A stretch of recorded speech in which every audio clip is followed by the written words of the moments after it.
All right, what's going on, everybody? So it's Sawyer Borowski here, and we're just gonna do a quick little market recap, quick little review of how my day went, and possibly talk about a little bit of other ideas to help you guys, to help myself really too, to review my performance and how I could have done better. But we'll just talk about the day for a second. And the indices, S&P, NASDAQ, they both made new all-time highs today. So they've just been on a uptrend, like just ripping for a while now, for months.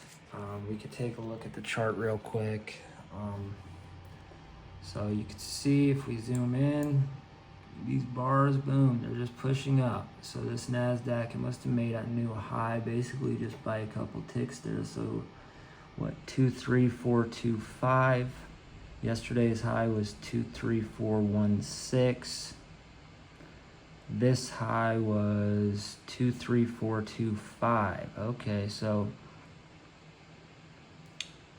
NASDAQ, I guess, did not make, micro NASDAQ, I guess, at least, which is what I'm trading, didn't really make a new high. It's made the same high as it did on the 21st, so that's interesting. And quite a narrow range. You could see this candle that opened here and closed slightly lower, so not much range from the open today, but so we're still within this big candle from yesterday. Take a look at the S&P. So this is the micro S&P, same thing. This one did make a new high, pretty, by a few points there. But also, these are called doji candles. So a doji candle is where you don't really have, basically it closes very close to where it opens. So that's what the candlestick represents. Yesterday, this was the candle's open, and this was its close. So very strong bar to the upside there. Today, a bit more of a, I guess, consolidation. You could say it did push up into the new high, but it closed back towards the high of yesterday. So these markets just continue to be incredibly strong. I use stochastics, so you could see down here at this bottom one, the stochastics are embedded up here towards the upside. There's really no downward movement in them. The NASDAQ is even more embedded right here, just flatline. So that just means that's a longer term stochastic. It's a 60-10. And that means that it's just measuring a longer, like 60-day period of closing prices to measure momentum. So this is an indicator that I use to help me determine how strong the trend is and the direction of the trend. And as you could see, obviously the market is just extremely strong to the upside. So ever since, looks like this, middle of April, ever since it made this low, it made a higher low, and it's just been on a significant uptrend ever since then. So we're way up towards all-time highs, and of course, me being a counter trend trader, a lot of, I took a couple shorts here, but we'll just go over a couple of the trades that I did and review my performance, which, not super happy about, to be honest with you. But I did end the day at a bigger profit than I have had in a while on this account, so I am kind of happy about that. So take a look at this. I took a couple small trades here in the morning. A little small loss there. I must have got in a little. Basically, yeah, I got in early because I thought that this was the low. I trade momentum divergences. So you see this stochastic, how it has a nice steep divergence here where you have a higher low on the stochastic, but you have a lower low in price, right? These are making lower lows, and then the stochastic was actually starting to hold up here above this 20. We could talk more about this in later videos if you guys are interested in knowing about it, But so I got a little stop here because it made a lower low on that than that previous candle, but I got right back in. We made it back, made a little profit on that one. You know, I was trading because there was a spike down, so you have a big kind of move down here, and then it was starting to form this channel.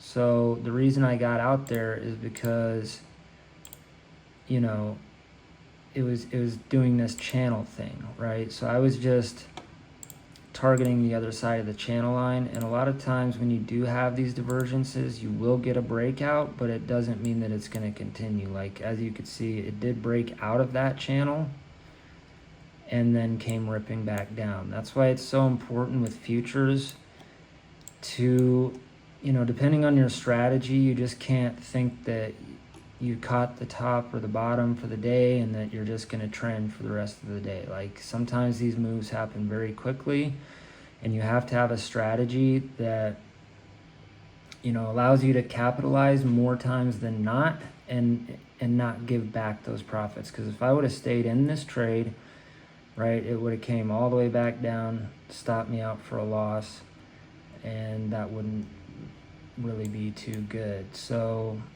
then again, I took another small one here. It was a $10 trade on 2 micro NASDAQs for, you know, basically like 3 points, about 3 points, because of this divergence again. And then it ended up setting up a better divergence, you know, a little bit later. Moved on, but see, look at this. So this is something I need to get better at. I was in here, right, in this consolidation and how this stochastic is moving up here. And if we look at the 5 minute, well, let me just pull it up here. I'll just pull it up here. So we look at the 5 minute, where I got in was here as well. So I got in right way at these lows, okay? And then it just did a huge move up. I got in because of that 1 minute divergence, and there was a setting up 5 minute divergence. And let's just look at the volume. I'm pretty sure there was a volume divergence as well, coupled with, so if we go over here to the 30 minute, this is where I got in and took that trade where those arrows are. So it was hitting this level that I had on my chart. So these are all confluences, what we call confluences, things that I look for, all to line up to just add validity to my trade idea. And it ended up ripping all the way up above these previous highs, like really without any heat at all. And I was in way at that low. So that's something I need to work on as a trader and figure out how I can, you know, hold these longer. Basically, I try to hold a trade like this, if you have the 5 minute divergence setting up, to hit this 80, to hit the overbought, you know, zone, and then start looking to lock in profits. And sometimes I just get scared out, you know, of a trade, to be honest with you, because I want to take a little bit of profit, and then I haven't really figured out how to recognize when to hold them for a longer move, besides like if you have multiple strong confluences, like the 1 minute steep divergence here, right? Because you have these equal lows. You don't necessarily have lower lows, but you kind of have equal lows happening with a steep momentum divergence, indicating, you know, possibly we can go higher. And then there was even this stochastic, just a longer term time frame, sort of supporting that. And let's see what the volume chart did at that area, because I'm pretty sure there was a nice steep volume divergence as well. And then I just have one more trade after this we'll review and move on from that. But so see here, this is where we took that trade for a small profit, because it started pulling back. I guess I must have moved my stop up to lock in right above, I guess, in this level where you have these other lows. But see how steep that divergence is? And then it just takes off. Okay. So you had all these factors lining up. I really should have held that trade a lot longer. And then let's take a look at the other trade, because this was my biggest one of the day, and this is the one that actually allowed me to have a nice profit on the day. So again, we were coming up to this level where you have these previous swing highs, where price seems to be rejecting, testing, right? Tested it again here. I tried getting in 2 times right here for kind of small losses. So I was probably down like $30 or something, $40 from those trades. Because I was watching this. I was watching how this stochastic was making a steep divergence here. And you see, in hindsight, it's always easy to see too early. Here, it looks like it was going for sure, and then it just kind of ripped up and took some of those stops. And then it went back down again, because you have this high. Basically, we're looking at the candlestick bodies most of the time. The tails are important as well, but most of the divergences can happen with around these candlestick body areas. So those are going to be more important for me. Because look, you got this candlestick body, you got this level here where these candlestick bodies, and then some of the tails test that. And anyway, so then this divergence ended up solidifying even better, where you have this up here, and then you have this angle here. Nice. You have this supporting. It's not very steep, but you can see that it is, divergent there, even below that 80 line on the stochastic, so that's very good.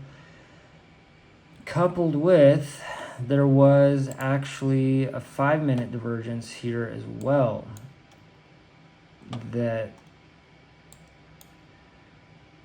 So here, it's above that 80, getting into overbought territory.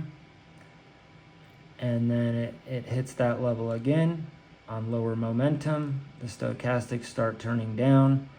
And then I don't know if there was some news or something, but it really went down pretty big for me. So that was, that was a pretty good trade right there. Like 2 of those, that was 110, 48. I added 16, and then I was trying to keep I was trying to trail it on one of these contracts. I took off 3 of them, and then I added another one around in this area when we were getting a lot of momentum. And yeah, I was done after that. On this account, I was done. So because I was up, 158, which is lately how my trading has been going. That's about as big as my winning days get currently. In the past, when I've traded, more aggressively, like with bigger size and stuff, I would have those days pretty frequently. But lately, I've been just working on. All right, we'll move away from that. Sorry. Lately, I've just been working on controlling risk better. Getting better with really understanding the numbers of like per contract, and then obviously per tick and per point. And then when I put my stops in, like I'm just trying to make it unconscious to where I know exactly what I'm risking. Like say I'm risking, 24 ticks or something, or 5 points. I need to know exactly how much of a dollar amount that's going to be risking for like the target that I'm looking to get. So yeah, I guess the moral of the story today, I'm going to review some of those trades again, especially that one where I got in way at the bottom.